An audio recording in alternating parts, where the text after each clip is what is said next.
Hi there, my name is Lucy Dyer Joswick, and I'm the Executive Director of Camp Blodgett. Last week I wrote to you with my board chair, Quincy Williams, about all of the racial tensions that continue to happen here in our country. Today I want to follow up with our first in a series of videos that I'll be creating for you, and who you are is white folks like me who want to become stronger allies in this fight for racial justice. Like many other white folk, I really thought that I was already actively anti-racist. I lived in a family that didn't necessarily openly talk about race, but whenever we did, it was talked about how everyone was equal.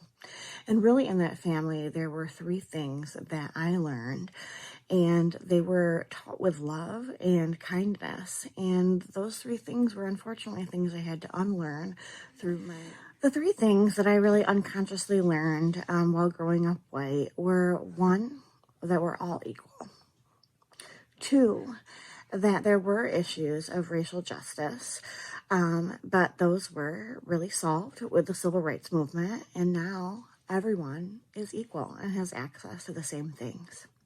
Three, it's really impolite to talk about race, especially if you're a white person. You want to avoid that conversation and not get into it. Now, in my teen years, I would have told you that I was already anti-racist, that I was a justice advocate, and that I was really focused on this work. But the truth is, until I intentionally learned about it, I was just giving myself credit that I didn't really deserve. Then I learned these three realities. Race is not real. It's something that we have socially constructed. It's been a system that has been created very intentionally through this country, focused on giving privilege and access to some, and less privilege and access to others. Two, racism is a system. It's a system that has been designed to assign value and opportunities to some solely based on the color of their skin. This results with those with white skin, like myself, having unaware and unequal access, privileged access, to things that people of color would not otherwise have. Number three, there are various levels of racism. When I was raised, I thought it was all about individual actors and that an individual could be racist. I had no idea our entire system was really designed this way.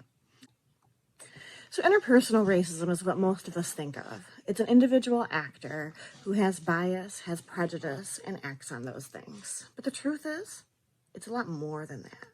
It's not necessarily even about acting.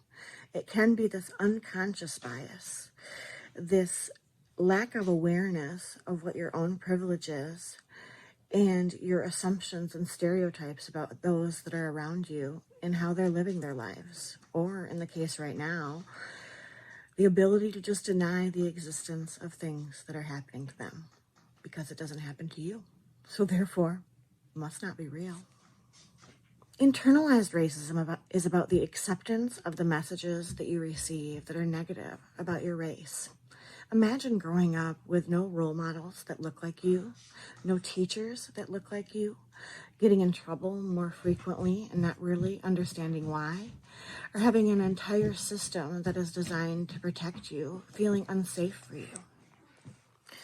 Number three is institutional, also known as structural. And this is the big one. This is really how our country was designed, and most of us are not even aware of what's happening. So this is really the system of all policies, of structures, of things that we haven't undone in the past from our racial institutions. This is about cultural values. This is about access to how opportunity is designed. And this structure is really what creates the unequal access to opportunity, and then the privileges for white folks that we're often completely unaware. So stay tuned for next time when we're going to focus on a tool created by Damali Ayo called You Can Fix It. It's 10 steps, and we're going to dive into each of them. Stay tuned. Thank you for supporting Camp Blodgett, for sending your kids to Camp Blodgett, and most importantly, for caring about this issue.